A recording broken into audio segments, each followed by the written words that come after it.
Nah, ketika Tuhan itu adalah sesuatu yang kita cintai, Mas Hendra, kita nggak peduli lagi apa yang kita lewatkan. Mau surga, mau neraka, mau langit keberapa, lapisan-lapisan langit, kita nggak peduli. Bahkan jika Tuhan itu ada di neraka, ketika orang yang kita cintai ada di neraka, kita akan mencarinya ke situ. Jika Tuhan itu ada di tempat yang buruk, kita akan pergi ke sana. Jika Tuhan ada di surga, kita akan pergi ke surga. Tapi sayangnya Tuhan ada di tempat yang melampaui keduanya. Karena itulah kemudian bagi para pencinta, bukan orang yang penakut ya, maka dia mencari Tuhan didorong oleh cintanya, bukan oleh rasa takut ataupun keinginan akan surga.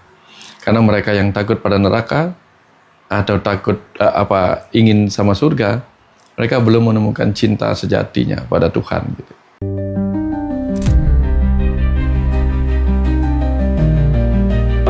Enlightenment seorang Nabi Muhammad ini kaitannya ternyata sama kemanusiaan gitu. Perjalanan cerita itu sampai di dunia dewasanya itu udah masuk pelajaran filsafat, Indra. Spektrum ateis itu beda, dari mulai ateis yang paling santai sampai ateis yang paling radikal juga ada.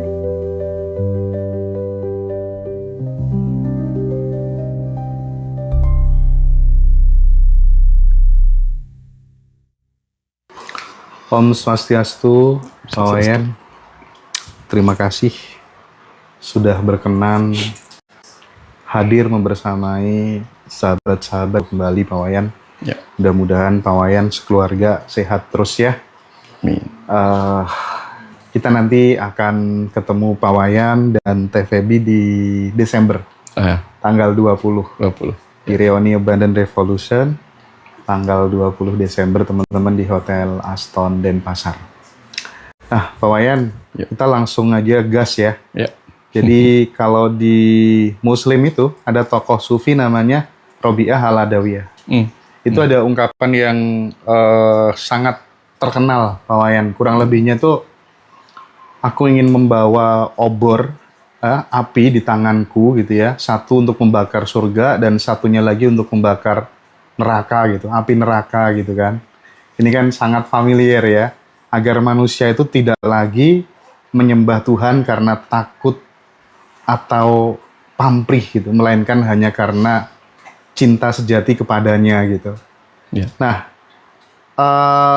kalimat ini relate banget dengan selama ini apa yang menjadi konsen dari Bapak Wayan Mustika, di mana-mana ngajarkan untuk kemudian kita benar-benar tanpa pamrih membangun hubungan dengan Tuhan itu gitu. Nah, bagaimana respon Pak Wayan merespon kalimat dari Robiah Al-Adawiyah ini? Atau saya balik sama Mas Hendra. Ketika Mas Hendra dulu mencintai istri yang sekarang, sepanjang perjalanan itu pasti ada banyak tempat yang kadang menjengkelkan, tempat yang kadang begitu indah. Gitu. Kira-kira tempat perhentian yang Mas ingin lakukan di mana? Pasti di tempat istri kan? Iya. Bukan di sepanjang, mungkin di sepanjang jalan menuju ke sana ada mall yang menyenangkan. Jelas. Ataupun apalagi ada tempat-tempat yang menjengkelkan, kita abaikan itu. Karena kita hanya ingin bertemu dengan orang yang kita cintai. Nah, hal yang sama terjadi ketika Tuhan itu adalah cinta kita. Ya, kalau Rumi, orang-orang sufi, Tuhan itu kan cinta bagi mereka. Sehingga ketika mereka merindu sama Tuhan, mereka nggak peduli dengan surga, apalagi neraka. Jadi mereka mendatangi Tuhan bukan karena takut pada api neraka, atau bukan karena menginginkan surga. Sama kayak kita dulu mau ngapelin pacar kita. Ya, saya pergi ke mall bukan karena takut, bukan karena ingin ketemu pacar saya, bukan. Atau saya takut pergi ke tempat yang buruk karena di sana tidak menemui pacar saya, nggak ada hubungannya di situ. Apapun yang saya lewati, saya nggak peduli, karena tujuan saya adalah menemui pacar saya, gitu. Orang yang saya cintai. Nah, ketika Tuhan itu adalah sesuatu yang kita cintai, Mas Hendra, kita nggak peduli lagi apa yang kita lewatkan. Mau surga, mau neraka, mau langit keberapa, lapisan-lapisan langit, kita nggak peduli. Bahkan jika Tuhan itu ada di neraka, ketika orang yang kita cintai ada di neraka, kita akan mencarinya ke situ. Jika Tuhan itu ada di tempat yang buruk, kita akan pergi ke sana. Jika Tuhan ada di surga, kita akan pergi ke surga. Tapi sayangnya Tuhan ada di tempat yang melampaui keduanya. Karena itulah kemudian bagi para pencinta, bukan orang yang penakut ya, maka dia mencari Tuhan didorong oleh cintanya, bukan oleh rasa takut ataupun keinginan akan surga. Karena mereka yang takut pada neraka atau takut ingin sama surga, mereka belum menemukan cinta sejatinya pada Tuhan gitu. Karena kalau sudah pernah merasakan keterhubungan dalam cinta dengan Tuhan, Mas Hendra,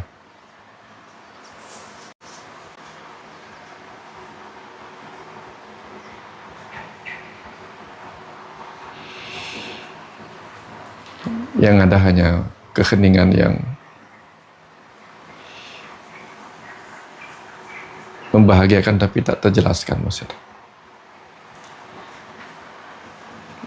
Ketika sudah pernah disentuh atau bersentuhan dengan cinta Tuhan,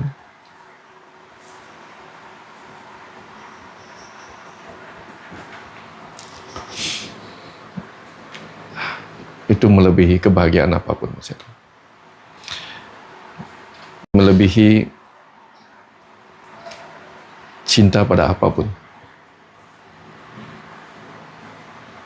Ya, Oke. tak terjelaskan. Ya. Ya, itulah pentingnya mengalami ketuhanan gitu ya, Ya. Pak Wayan ya. Sulit terungkapkan dengan kata-kata. Ya. Tapi lebih lanjut ya, seperti yang disampaikan Robiah itu, ketika kemudian kita mulai meninggalkan motif pahala, motif dosa gitu ya Pak Wayan ya. Ya.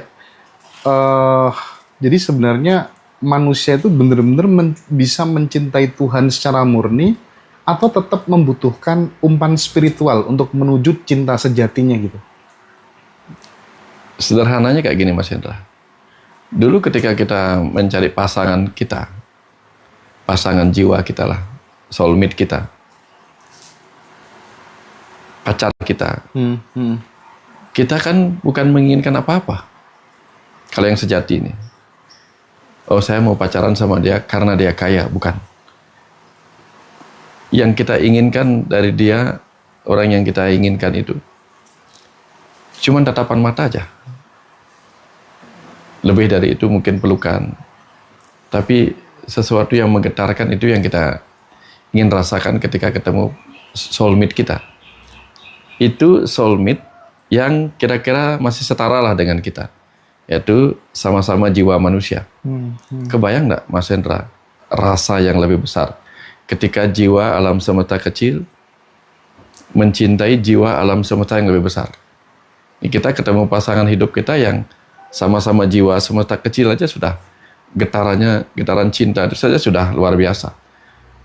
Sehingga ketika kita mencarinya dalam bentuk cinta itu, yang lain-lain sudah nggak penting lagi. Pahala dekat saja sudah, ya bisalah dibayangkan. Coba bayangkan ketika kita pacaran gitu aja sederhananya, luar biasa kan rasanya. Getarannya berbeda, dapat sentuhan sedikit saja sudah, benar nggak Mas Hendra? Kita tatapan sedikit aja sudah, wah gitu. Mas Habib ini yang lagi pacaran. Nah bayangkan kalau kita disentuh sama jiwa yang agung gitu, Mas Hendra. Yang lain-lain sudah nggak penting. Ya, ada ketakutan kalau kita bawain sesuatu buat pacar kita, takut ditolak. Sementara jiwa yang itu tidak pernah menolak apapun yang kita persembahkan. Kebayang nggak Mas Hendra? Perjumpaan, getarannya kayak apa gitu. Wah, susah dibayangin. Susah diceritain, Mas Hendra. Gimana kalau misalnya, karena kan, ini kalau aku lihat teman-temanku dulu ya Pak Wayan ya, yang pernah belajar di pesantren itu kan, dia kemana-mana pengen menemukan Tuhan gitu ya. Ya. mencari Tuhan gitu. Nah, di dalam beberapa ajaran Torikot itu, Pak Wayan,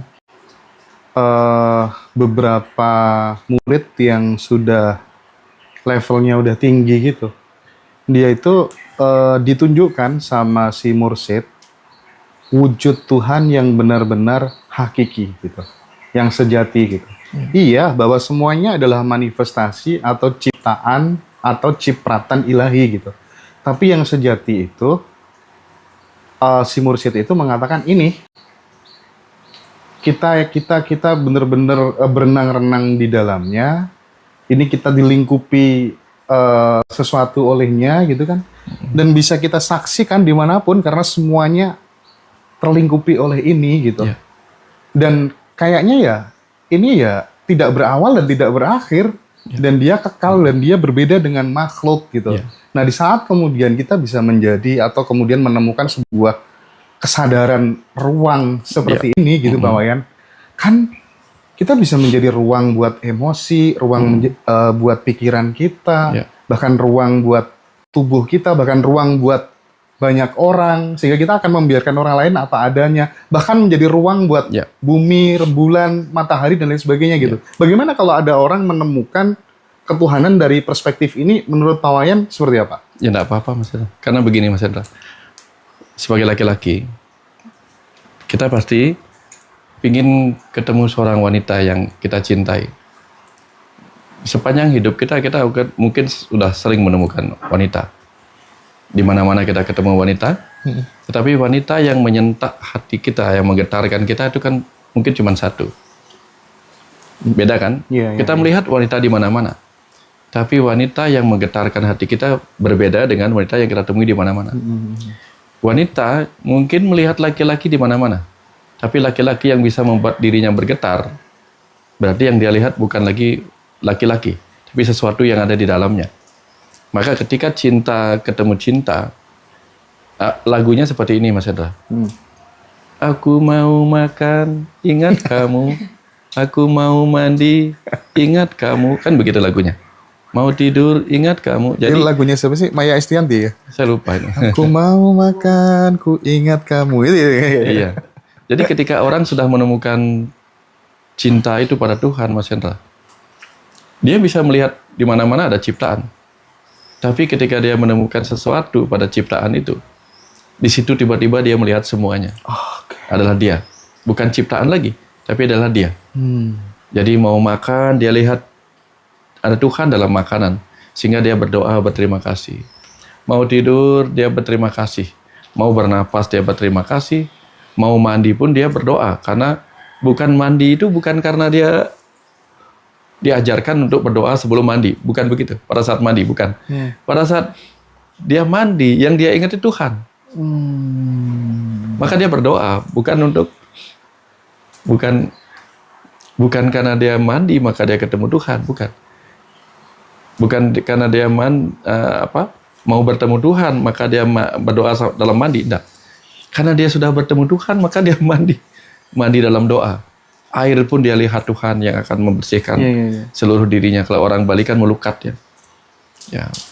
Menatap cahaya matahari, dia melihat cahaya Tuhan. Gitu. Karena apapun yang dia lakukan, yang dia ingat Tuhan. Gitu. Itu. Tapi itu kan cinta tanda petik, ini sufi punya nih. Sufi punya. Tapi kalau kita mengalami seperti itu, bukan seorang sufi pun kita mengerti apa yang dialami seorang sufi gitu. Ya, seperti itu Mas Hendra.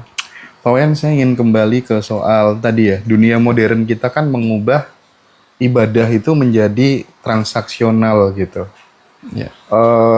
Jadi sorry to say bahwa doa untuk rezeki, sedekah untuk keberlimpahan, untuk keberkahan gitu ya. Bagaimana cara kita bisa bisa kembali pada spiritualitas yang tidak transaksional, ya, tanpa kehilangan makna lahiriah dari agama atau sistem kepercayaan yang kita anut. Ya, kita sebenarnya bukan tentang kembali, Mas Hendra, tapi bertumbuh. Contoh nih, ketika dulu kita SD kan kita belajar karena ingin nilai, kita ingin lulus. Kalau nggak lulus dimarah atau dipermalukan di depan kelas. atau ingin menjadi orang yang hebat ketika dapat juara. Itu ketika kita sorry. Itu ketika kita masih level bawah belajarnya. Tapi kapan ketika kita sudah dewasa, bertumbuh, kita belajar karena kita ingin tahu. Kemudian tambah dalam lagi, kita belajar karena kita rindu pada pengetahuan. Rindu kepada Tuhan sebagai sumber pengetahuan. Jadi kita bertumbuh di situ. Nah, sama halnya dengan kita sembahyang, kita melakukan sesuatu ritual gitu. Awalnya pasti seperti tadi, takut dimarahin, ingin hadiah. Nanti kalau kita terus bertumbuh di level itu, kita akan sembahyangnya karena rindu. Ya. Jadi kalau kita dalam ilmu belajar sampai kita sudah mahasiswa, sudah jadi orang tua, masih belajarnya karena dimarahin. Berarti kita belum bertumbuh. Iya. Sama dengan hal beragama. Kalau kita sembahyangnya masih karena disuruh, masih karena ketakutan, itu sama saja kita levelnya belum naik-naik, belum bertumbuh, Mas Hendra. Dulu pada saat kita berbagi, nolong orang itu biar mantanku balik lagi sama aku, gitu. Masih begitu gitu ya Pak ya. Tapi lama-kelamaan gitu ya. Lama-kelamaan karena pengen ngasih aja, pengen memberi aja gitu ya. Bahkan kayak satu hari itu kalau nggak dipakai nolong orang, berbagi sama orang, rasanya kayak ada yang kurang gitu ya Pak ya. Itu indikator bahwa kemudian sponsornya sudah bukan karena ini itu, tapi karena benar-benar kemurnian cinta gitu ya Pak ya. Karena awal-awal kita melakukan kebaikan agar disebut baik. Setelah bertumbuh, kita melakukan kebaikan karena kita adalah kebaikan itu sendiri, Mas. Iya. Kita adalah kebaikan itu sendiri gitu. Jadi tanpa disuruh pun ya memang begitu gitu. Ya. Jadi melampaui surga dan neraka gitu ya. Tapi kan memang fitrahnya orang itu sebenarnya kan penuh dengan kebutuhan, penuh dengan keinginan gitu ya Pak Wayan ya. Tapi sebenarnya ketika kemudian kita bisa melampaui itu semuanya, melampaui pahala dan dosa, melampaui surga dan neraka, itu memang sebenarnya sebuah kesadaran tertentu gitu ya. Persis Mas Hendra. Karena kita mau bertumbuh terus gitu ya.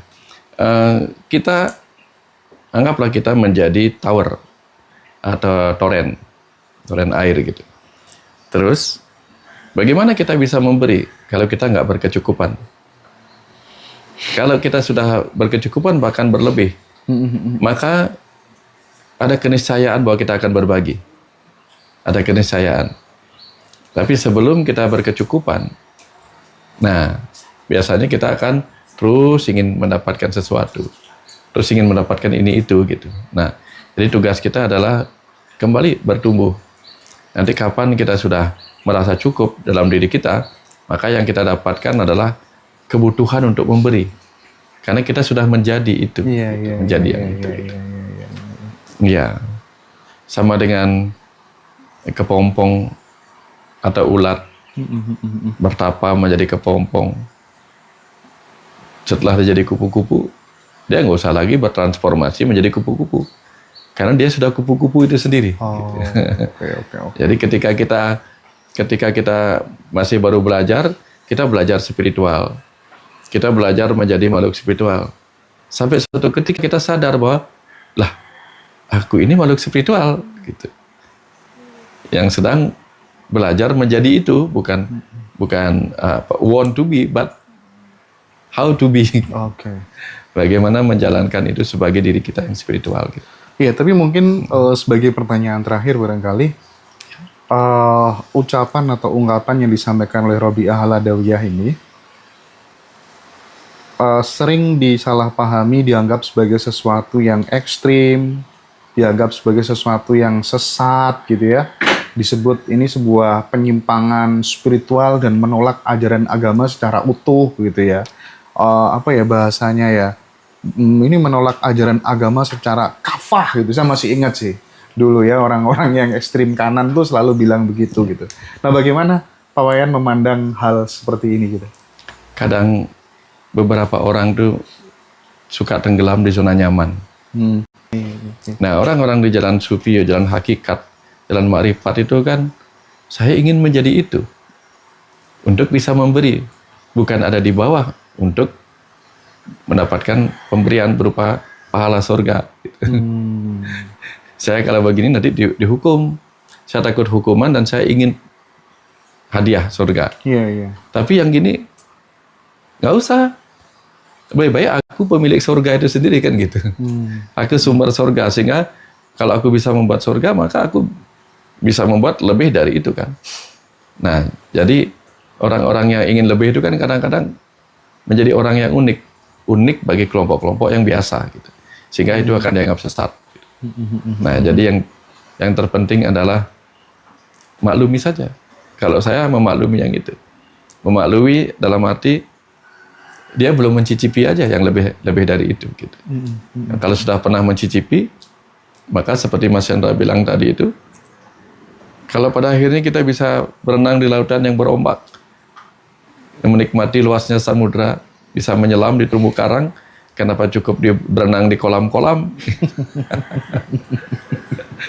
Ya, kenapa hanya menikmati akuarium kalau bisa menyelam di samudra itu sendiri? Gitu. Tapi memang pada akhirnya kita itu kalau awal-awal kan memahami ibadah itu hanya sebuah ritual keagamaan saja gitu Pak ya, tapi pelan-pelan saat kita bertumbuh segala aktivitas kita itu menjadi ibadah gitu ya. Dan aku tadi sempat ngobrol juga ya sama beberapa fansnya Pak Wayan gitu. Salah satu yang bikin mereka itu meneladani nasihat-nasihat Pak Wayan itu gara-gara Pak Wayan tuh bisa hidup tanpa transaksional gitu.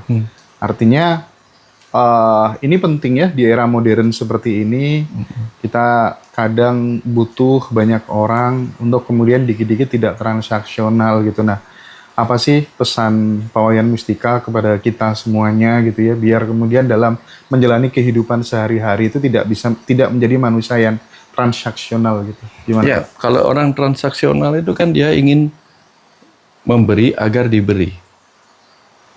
Kalau saya malah ingin memberi karena sudah diberi, Mas Hendra. Apa yang sudah diberikan kepada saya? Saya diberikan sesuatu yang sangat mahal, Mas Hendra. Yaitu napas, Mas Hendra. Yang diberikan juga pada semua orang. Iya. Mau orang kaya, mau orang miskin, dia diberikan kekuatan yang sama berupa napas oleh Tuhan. Nah, ketika kita diberikan hidup, sudah diberikan, kan kita memberi sekarang. Kalau tower dikasih air, dia memberi air.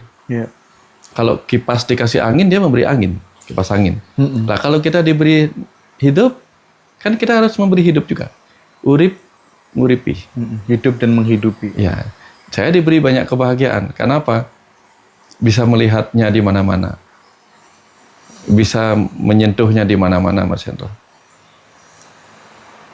Kalau saya penuh dengan keakuan, maka saya tidak akan membagi itu, Mas Hendro. Tapi saya sadar bahwa kebahagiaan itu baru berarti ketika dibagi. Jadi saya membagi ini bukan untuk mendapatkan sesuatu, tapi untuk memberikan sesuatu. Sesuatu yang sudah saya dapatkan, yaitu kebahagiaan yang tidak bisa saya jelaskan itu, Mas Hendro. Nah, karena kenapa saya bahagia mendapatkan itu? Perjalanan masa kecil saya itu penuh dengan yang paling membuat saya menderita adalah ketidaktahuan, Mas Hendro. Ingin tahu ini, ingin tahu itu, tapi saya nggak tahu, Mas Hendro.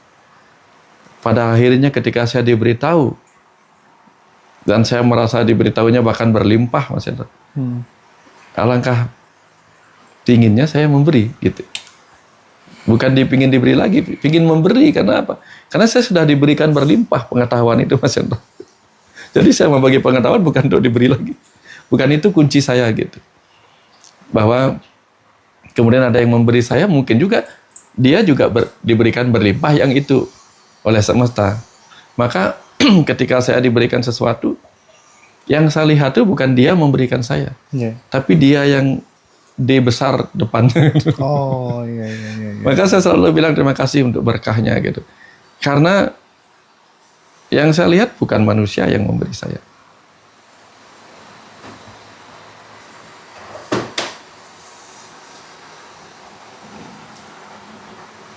Saya selalu melihat sesuatu yang lain di balik.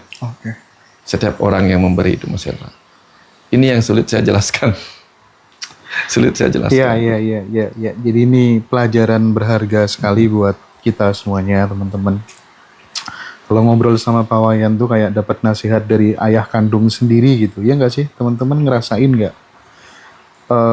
Kalau aku secara pribadi sih gitu ya.